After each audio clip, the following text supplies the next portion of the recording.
Bonjour et bienvenue sur DigiSchool, je m'appelle Camille, je suis votre professeure de lettres. Aujourd'hui, nous poursuivons ensemble notre lecture commentée de Madame Bovary avec un résumé, celui du chapitre 12, partie 2.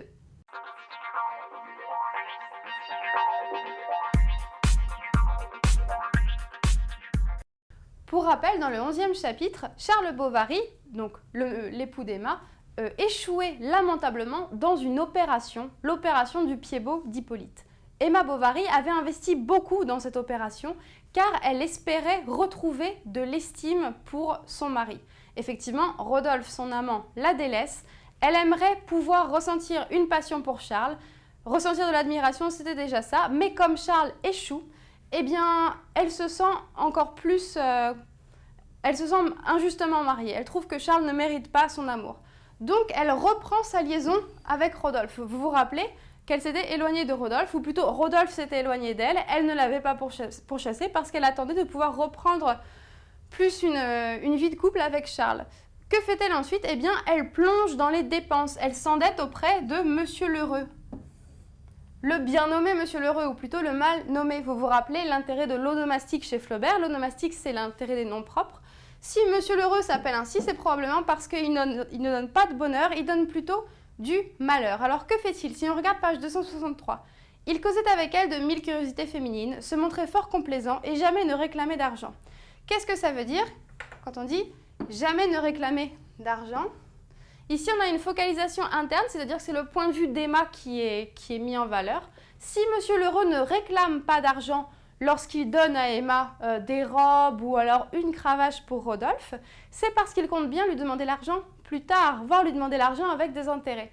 Mais Emma ne s'en soucie guère, elle achète effectivement donc 1000 curiosités féminines, beaucoup de choses dont elle n'a pas besoin, elle s'endette, elle s'endette, elle s'endette. Et c'est comme ça que Monsieur Lheureux va réussir à l'avoir. Pourquoi? Monsieur Lheureux lui vend un jour une cravache, et cette cravache, ce n'est pas pour Charles, c'est pour Rodolphe qu'elle la veut. Elle prend donc la cravache de Monsieur Lheureux et la donne à Rodolphe. Suite à quoi, un jour, Monsieur Lheureux arrive et il réclame son argent, il réclame tout l'argent qu'Emma lui doit. Emma est bien embarrassée parce qu'évidemment, elle n'a pas cet argent. Rappelez-vous que la femme au foyer à l'époque n'avait pas de revenus, donc l'argent qu'elle a, elle doit le demander à Charles. Donc, elle commence à par lui dire qu'elle va rendre ce qu'elle a pris à Monsieur Lheureux plutôt que de le rembourser. Donc lui, malin, donc c'est au bas de la page 263, réplique « Oh, c'est pour rire », répliqua-t-il. « Seulement, je ne regrette que la cravache. » Pourquoi Monsieur Lheureux réclame-t-il la cravache? Parce que c'est un attribut masculin. Si Emma a demandé la cravache, c'est pour la donner à un homme. « Ma foi, je la redemanderai à monsieur. » Sous-entendu, Monsieur Bovary. « Non, non, fit-elle. »« Ah, je te tiens, pensa Lheureux. » Et sûr de sa découverte, il sortit. Donc Monsieur Lheureux, c'est quelqu'un... c'est un créancier d'Emma, elle lui doit beaucoup de sous et en plus, il devient dangereux à ce moment du roman, vraiment dangereux, parce qu'il sait qu'elle a un amant. Que se passe-t-il par la suite? Eh bien, Emma, de plus en plus exaspérée par la vie de famille et particulièrement par sa belle-mère, Madame Bovary, qui vient séjourner chez eux. À chaque fois, ça se passe très mal avec Emma parce que Madame Bovary, mère, a une idée du foyer. Elle essaie de lui donner des conseils sur comment mener sa maison et Emma, évidemment, n'aime pas ça. Donc Emma se dispute avec Madame Bovary. Charles tente de les réconcilier. Emma concède et donc fait ses excuses à Madame Bovary mère. Est-ce que ça veut dire qu'elle l'a vraiment pardonné? Eh bien non, pas du tout. Avec Rodolphe, elle prend la décision de s'enfuir. Elle prend la décision de partir, donc tous les deux, comme une fuite romantique en fait, vers l'Italie. Et elle commence à préparer ce projet d'évasion avec Rodolphe discrètement. Pendant ce temps-là, que se passe-t-il? Eh bien, Charles, lui, ne se doute de rien. Aux pages 270-271, vous avez un parallèle assez intéressant entre les deux personnages, entre les deux époux. Donc à la page 270, vous avez le point de vue de Charles qui rêve, lui il rêve de quoi? Du futur de sa petite Berthe. Comment elle ira à l'école, comment est-ce qu'on paiera ses études, et d'Emma, qu'est-ce qu'elle deviendra, etc.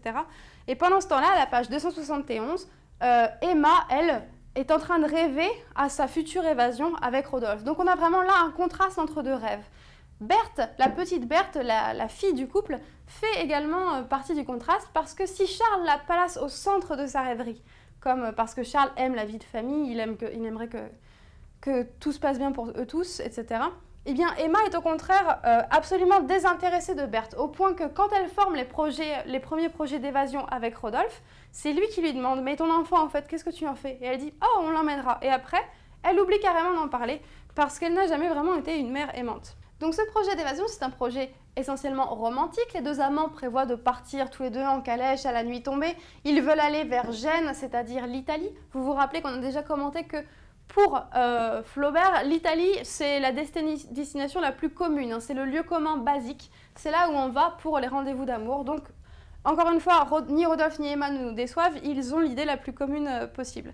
Mais, retournement de situation au dernier paragraphe du chapitre, donc à la page 276, Emma salue une dernière fois Rodolphe dans le jardin la nuit. Elle lui dit « Demain, ne m'oublie pas, demain, demain ».